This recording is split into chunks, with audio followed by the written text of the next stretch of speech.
Hello guys, I'm Tom, and today we'll be exploring the killer aliens are. One of the newest and most terrifying, intriguing, and horrifying monsters featured in the latest installment of VHS Beyond are the killer aliens, which make their appearance in the short film titled Live and Let Dive. This title is a clever reference to skydiving, which plays a central role in the story. In the short, we follow a close-knit group of friends who decide to go skydiving together to celebrate one of their birthdays. However, just before they make their jump, an alien invasion takes place.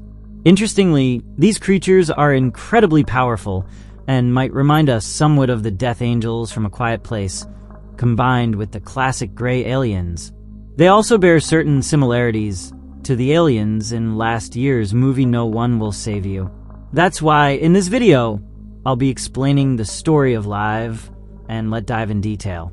I'll summarize this short film, describe the aliens' physical appearance, analyze their behavior and motivations, and discuss their incredible abilities. Additionally, I'll share some behind-the-scenes insights and talk about what inspired the director to create these monsters. The short film begins with a group of friends singing Happy Birthday to Zach while they're all aboard a small plane. They're celebrating Zach's 30th birthday. One of the friends, named Noah, is holding a camera and recording everything. Zach jokes that, for the record, he just wanted to go bowling with his friends instead of skydiving, but they convinced him otherwise. He also comments that, since he's now a 30-year-old adult, it's better to do something wild before he's too old to try. Noah tells him he's very brave, while filming all the friends who are laughing and joking around. Despite some turbulence, the pilot reassures them that it's normal, and that they'll soon reach the correct altitude for a safe jump. Noah hands the camera to one of Zach's friends, who then passes it to Zach's best friend, Logan. Logan encourages Zach, telling him not to be nervous, that he'll soon be flying like Iron Man, and that he'll love it so much he'll want to do it again. Zach hugs his girlfriend and gets ready for the jump, though he's visibly nervous. The plane crew announces that they'll be jumping in 60 seconds. As everyone double-checks their parachutes and emergency gear, the pilot tells them to look out the window because something very strange is happening. Logan uses the camera to capture the sight of a large UFO, a massive flying saucer, that amazes everyone before disappearing quickly in an incredible display. A jet flies close to the plane, causing it to wobble, and soon more military planes appear. The pilot, sensing danger, suggests they head back. Suddenly, a creature lands on the plane and begins to damage it severely. The pilot loses control, and the friends, realizing the dire situation, decide to jump. Zach looks out the window and sees a large, fleshy, pink hand with only 3 fingers, which terrifies the group. Everyone screams in horror, trapped and jostled by the turbulence as they sit tightly packed together. The pilot, unable to regain control of the plane, crashes directly into the flying saucer, resulting in a massive explosion. Everyone is thrown from the plane. Zach, holding the camera, finds himself plummeting from a great height. Although his friend Logan is supposed to be strapped to his back, Zach watches in horror as the plane partially explodes and some of his friends fall through the sky, including one who loses a leg and screams in pain and terror. Others manage to open their parachutes just in time. Zach panics because he can't find the cord to deploy his parachute. As he spins in the air, unable to focus, he sees one of the aliens catching one of his friends mid-air and attacking them brutally, horrifying him further. Against all odds, Zach manages to open his parachute just before hitting the ground. Although he lands, the impact is harsh, painful, and brutal. Zach lands in a field surrounded by orange trees and lies on the ground for a while, spitting out some blood. Shortly after, he sees one of his friends hit the ground without a parachute relatively close to him, which frightens him greatly. He starts yelling for Logan, his friend, begging for help to remove his parachute. Moments later, pieces of metal from the plane fall near Zach and Logan, but fortunately, they are unharmed. Since Zach and Logan had been falling together during the freefall, Zach asks Logan for help. However, when he finally manages to remove the parachute straps, he realizes something horrifying. Logan has literally lost his head. The brutal force of the parachute, deploying amid the chaos, tore it off as they spun uncontrollably through the air. Zach panics upon seeing his best friend in such a state, screaming and crying for help. He then calls out for Jess, his wife, desperately wanting to find her and ensure she's safe. Curiously, Zach hears someone respond to his screams, but it's not Jess. It's another friend who begs him to come to her and help. Zach follows her voice, making his way through the orange grove. Eventually, he finds her bloodied, terrified, and in shock. She asks about Logan, her boyfriend. Zach hesitates, but ultimately tells her the truth. Logan is dead. Hearing this, she becomes hysterical. At that moment, they hear nearby screams and rush to investigate.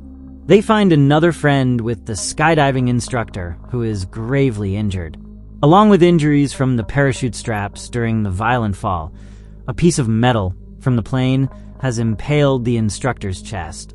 The man is bleeding out rapidly, and despite their attempts to save him, he dies. Suddenly, everyone hears a woman screaming. Zach believes it's Jess and runs to find her. As he hurries, he catches sight of one of the aliens moving quickly nearby. He retreats to warn the others, but then witnesses the alien dragging away the instructor's body. Zach and the others begin to run. However, one of the aliens catches another friend who is trailing behind. During the attack, Zach narrowly avoids getting hurt, but manages to keep running, weaving through the trees in a desperate attempt to escape. The group stops briefly to catch their breath. Zach asks if anyone knows anything about Jess, and insists he has to go back to look for her. At that moment, an alien suddenly appears out of nowhere, charges at the group, and knocks down one of the friends, dragging a girl away. Zach helps another friend get back on his feet, and both instinctively run. Sadly, when they try to return for the girl, they find the alien has completely torn off her face. Horrified, they decide to flee, mourning her death. As they run, Zach trips and falls to the ground. His friend tries to help him up, but notices an alien rapidly approaching. Zach yells at him to stay away, but the alien charges the friend, knocking him down and slashing him with its claws. Zach screams at the alien, which turns its attention to him and opens its head in a terrifying display, emitting an unexpected, horrifying light. The alien then fires a beam from its head, seemingly killing Zach's friend. In a desperate act, Zach grabs an orange and hurls it at the alien, hitting its head.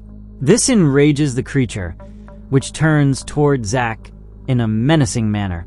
It closes its head and deploys metallic blades from its arms, using them to attack Zach's friend, who is still alive but unconscious. The attack electrocutes the friend brutally in an instant, with energy coursing through the alien's body. The monster then roars at Zach, giving him just enough time to escape. Taking advantage of the smoke from the crashed plane and changing directions repeatedly, Zach manages to temporarily lose the aliens. After catching his breath, Zach continues running and finally encounters his wife, Jess, kneeling on the ground. As he approaches, he realizes she's unresponsive and motionless. Cautiously, he discovers that Jess is dead, her face completely ripped off, leaving her skull exposed. Overcome with horror and devastation, Zach mourns her loss, apologizing for failing to protect her, and screams in anguish. For a moment, Zach considers confronting the aliens, but he quickly realizes that, even in his fury, he stands no chance against them. Instead, he decides to run, and miraculously, he finds the edge of the orange grove. This is where Zach finds the farmer's truck parked nearby and quickly climbs in. He begs the man to drive away, warning him that something very bad is in the orange grove, a monster that killed all his friends. The farmer swiftly pulls out a gun and tells Zach he's crazy, ordering him to get out of the truck. He starts counting to 3, but Before he finishes, one of the aliens appears and brutally kills the farmer.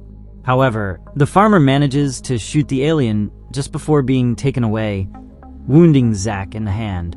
Zack turns to look at the farmer, who is being attacked by the alien.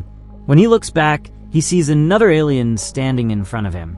It lets out a curious roar, then opens its head, revealing an extremely powerful beam of light or electricity that temporarily blinds Zack. All he can see is a flash of light as everything around him distorts. Unexpectedly, the alien moves closer to him, and the light grows so intense that Zack can't see anything. Strangely, both aliens vanish from the scene, leaving Zack and the truck alone for a moment. Zack tries to start the truck to escape, but everything around him begins to float. A blue beam surrounds the truck, lifting it, and Zack, into a large flying saucer. Inside the UFO, he sees a blinding blue light and hears a sound similar to the one the aliens make when they generate beams from their heads. Zack screams in pain and terror, and this is where the short film ends, strongly implying that the alien leader, a creature similar to the others, kills Zack in the same way it killed everyone else. Now that we've covered all this in detail, let's talk about the physical appearance of these monsters, what we know about their behavior and motivations, and their incredible abilities. I'll also discuss what their purpose on Earth might have been. The killer aliens resemble classic gray aliens to some extent, but they are much larger. They have long, slender bodies with pale pinkish skin and a humanoid appearance. These creatures have 4 long limbs, 2 arms ending in hands with 3 fingers, and 2 very long legs with an additional joint that gives them a digitigrade structure. Their legs are quite strange, resembling the hind legs of a grasshopper, but with a fleshy, organic look. Like their hands, their feet also have 3 toes. The creatures' heads are similar to those of classic gray aliens, but slightly larger, bulbous, and elongated. Their faces feature 2 large, reflective silver eyes. Inside their mouths, they have sharp, specialized fangs or extremely pointed teeth. Additionally, a distinctive line runs from the top of their lip to their forehead. This line allows their heads to open in an unnatural manner. Strangely, instead of blood, fluids, or organs inside their heads, these creatures contain a special, bright energy that glows orange and white. They use this energy to fire beams at their victims, leaving them paralyzed and unconscious before killing them. While their design draws on classic alien archetypes, these features are exaggerated in a way that makes them far more terrifying and memorable. In summary, the killer aliens combine traditional characteristics with grotesque, unique elements, making them deeply unsettling and highly distinctive creatures. We don't know much about the personality of the killer aliens, but their behavior shows they are conscious creatures with intelligence possibly comparable to that of humans. The most macabre aspect of their nature is their ruthless demeanor, brutally killing humans without any mercy or remorse. They even seem to enjoy the carnage they unleash. For instance, one of the monsters doesn't attack Zack immediately, but forces him to watch as it impales and electrocutes his friend. Similarly, another alien startles Zack while he's trying to figure out what happened to the farmer instead of simply attacking and killing him. This suggests that the killer aliens have a clear purpose. They seem to be planning an invasion of humanity.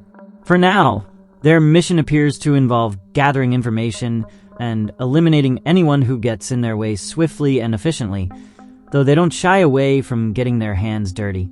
The killer aliens possess incredible abilities that make them brutal and nearly impossible to defeat. These creatures are extremely resilient, with exceptional durability. It doesn't matter if they fall from the sky without parachutes. They remain unscathed. They are also incredibly agile and fast in any environment, making them a severe threat, especially to humans without access to vehicles. These extraterrestrials produce a unique type of energy within their bodies, which seems to be their primary weapon.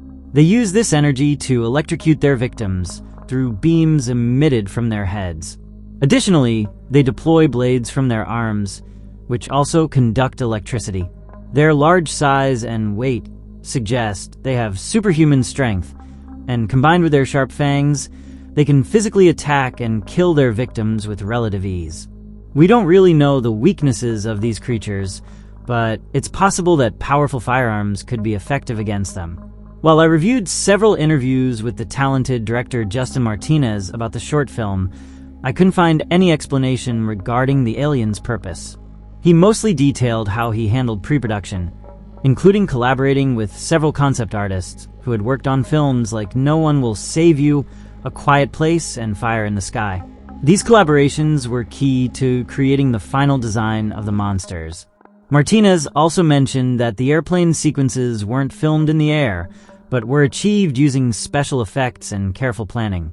That's why I want to propose the theory that these killer aliens weren't here to invade Earth, at least not yet. It's possible that the flying saucer and the creatures sent to Earth were just a reconnaissance team tasked with assessing what they might face. It's also likely that the aliens attacked humans with their energy beams and ripped off their faces, because they were literally extracting all the information and knowledge those humans possessed. This would allow them to learn about human technology, weapons, and culture, enabling them to plan a large-scale invasion efficiently and with minimal losses on their part. This is everything we know about the killer aliens from the short film Live and Let Dive, part of VHS Beyond. Personally, I love these monsters. I think their design is both macabre and terrifying. While they combine characteristics of classic aliens and others we've seen in modern horror and science fiction cinema, their design feels unique.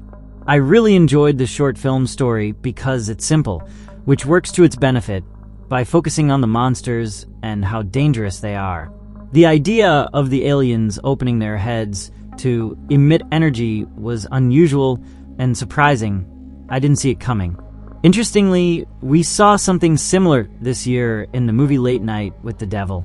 For their brilliant design, their brutality, and their memorable role in the short film, I consider these aliens my second favorite creatures from this new VHS installment. I think they are both cool and terrifying, but let me know your opinion in the comments below. Had you heard of the killer aliens from VHS Beyond? Did you know the full story of the short and how brutal these extraterrestrials were? Lastly, do you agree with my theory that they were just an exploration team, or do you have another theory to explain them? Share your answers to these questions and your general thoughts about these aliens. As always, thank you so much for watching this video. I really appreciate it. If you enjoyed it, give it a like and share it to support the channel. Don't forget to subscribe so you won't miss any of my new videos.